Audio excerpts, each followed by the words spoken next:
Ya Tuhan, apa yang harus aku perbuat? Kenapa semua orang menghinaku, menyakiti aku, tanpa mereka mengerti tentang keadaan aku? Suatu saat nanti, akan aku balas semua yang sudah menyakiti aku dan keluarga aku. Biar kalian tahu rasa sakit, dihina, direndahkan, tidak dianggap. Kalian harus merasakan ini semua, biar semua adil. Suatu hari nanti aku akan datang kepada kalian untuk membuat perhitungan. Untuk Surti, aku akan bikin kamu menyesal seumur hidup kamu. Tolong kasih kami waktu, Pak. Kami akan bayar semuanya. Sudah berapa banyak waktu yang sudah saya kasih, tapi masih belum dibayar juga, Bu. Tolong, Pak. Kami sudah berusaha menjual rumah ini, tapi belum laku juga. Masa bodoh? Bayar sekarang pokoknya. Bu, Pak. Mas, tolong mas, jangan sakitin orang tua saya. Saya janji 2 bulan lagi saya akan carikan uangnya. Karto, dari mana kamu bisa dapat uang 200 juta dalam waktu 2 bulan? Saya akan usahakan, Pak. Saya akan ke kota. Sebisanya saya akan lunasin, Pak. Tapi tolong jangan sakitin orang tua saya. Percaya diri juga kamu, Karto. Cari uang di kota nggak semudah bayangan kamu.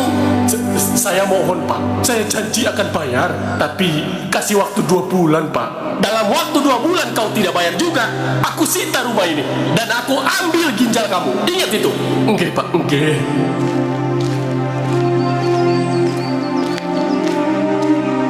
Karo papa orang apa-apa toh? Orang apa-apa, Karto. Kamu ojo maksain diri, Karto. Aku kuat kok, Pak. Bo, aku kuat.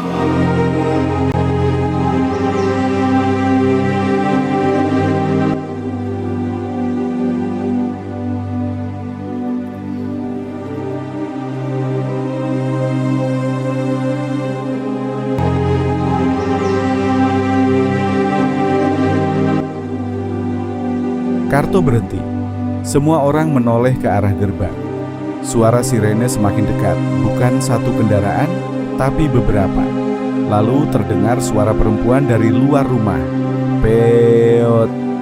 Peot langsung menoleh, wajahnya berubah. Mika, gue lihat Karto mulai panik. Untuk pertama kalinya senyumnya benar-benar hilang. Dari balik gerbang, Bu Mika muncul bersama Wildan, dan di belakang mereka beberapa mobil polisi berhenti. Wildan menunjuk ke arah halaman. Itu orangnya, Pak. Dia yang nyekap mereka. Polisi langsung masuk dan mengepung rumah. Semua diam. Jatuhkan benda yang ada di tangan. Karto melihat ke kanan, lalu ke kiri. Semua jalan keluar sudah dijaga. Dan untuk pertama kalinya sejak permainan ini dimulai, Karto bukan lagi pemburu. Sekarang dia yang terjebak. Suara sirene semakin keras. Lampu merah dan biru memantul di dinding rumah. Beberapa polisi masuk dari gerbang depan. Sebagian menyebar ke sisi kanan rumah. Sebagian lagi berjaga di halaman. Semua mata tertuju ke Karto. Jatuhkan benda yang ada di tangan, teriak salah satu polisi. Tapi Karto masih berdiri diam. Tombol kecil itu masih ada di tangannya. Jempolnya tepat berada di atas tombol merah. Gua nggak tahu tombol itu buat apa. Bisa jadi buat mengunci semua pintu. Bisa jadi buat mengaktifkan jebakan. Atau mungkin dia cuma menggertak. Tapi setelah melihat semua yang dia siapkan di rumah ini, gua nggak berani menganggap ancamannya main-main. Gua berdiri beberapa meter di depannya. Dot ada di belakang gua. Pak Rungkat masih terbaring di lantai ditemani Aldo. Molly dan Pak Peot berdiri di dekat pintu.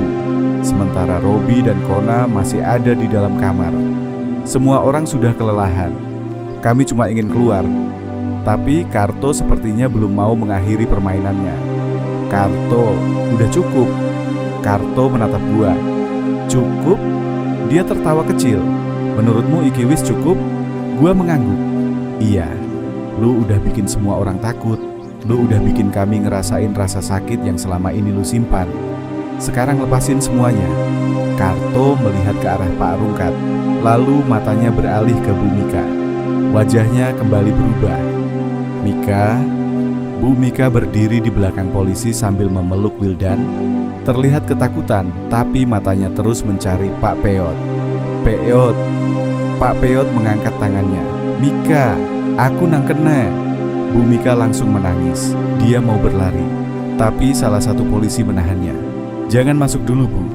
Area ini belum aman."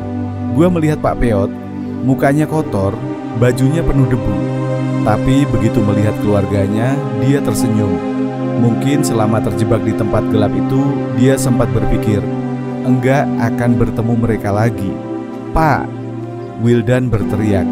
Pak Peyot membalas, "Wildan, jaga ibumu." Untuk beberapa detik suasana yang penuh ketakutan berubah jadi haru. Tapi Karto tiba-tiba tertawa. "Hehehe."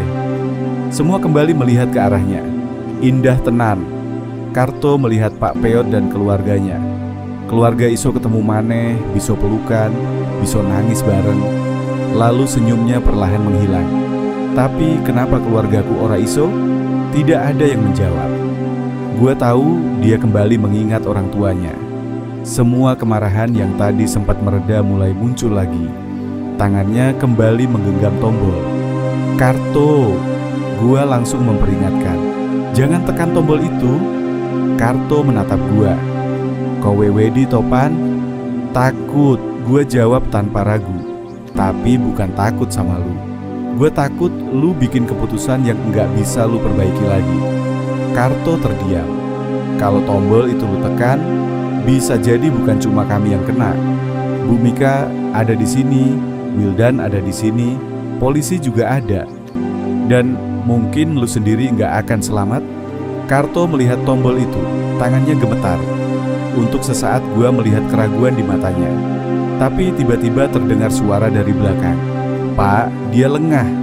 Salah satu polisi mulai bergerak. Karto langsung panik. "Ojo maju."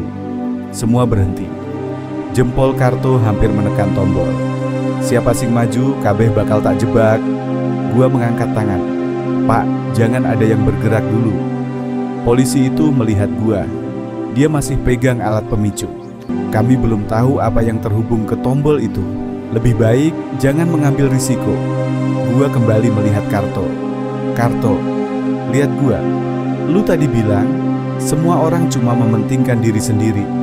Sekarang gua kasih lu pilihan. Lu bisa buktiin kalau lu berbeda dari orang-orang yang pernah nyakitin lu." Karto tertawa kecil. "Caran, lepasin tombol itu, biar semua orang keluar. Setelah itu lu ceritain semuanya. Siapa yang nyakitin keluarga lu, siapa yang ngambil rumah lu, dan siapa yang bikin hidup lu sampai seperti ini." Karto diam. "Polisi ada di sini. Kalau memang ada orang yang salah, biar hukum yang menyelesaikan." Karto menunduk. Untuk pertama kalinya dia nggak membantah. Mungkin jauh di dalam hatinya dia capek. Capek marah, capek bersembunyi, capek menjalani hidup hanya buat membalas dendam. Tapi tiba-tiba Pak Rungkat berdiri. Badannya masih lemas. Aldo mencoba menahannya. "Pak, jangan berdiri dulu." Pak Rungkat menggeleng. Gua harus ngomong. Pak Rungkat berjalan pelan ke depan. Gua langsung menahan. "Rungkat, jangan dekat-dekat." Dia melihat gua. "Tenang, Pan." Lalu dia menatap Karto. Karto langsung melihatnya. "Lu bilang gua pernah ngusir lu waktu lu mau kasih makan orang tua lu." Pak Rungkat menarik napas. Gua ingat. Semua langsung diam. Pak Rungkat melanjutkan. "Waktu itu gua salah. Gua nggak tahu keadaan keluarga lu. Gua pikir lu cuma datang buat ganggu. Tapi gua nggak pernah tahu kalau makanan itu buat orang tua lu." Karto menatapnya tajam. "Saiki kowe ngomong ngene mergo wedi mati." Pak Rungkat menggeleng.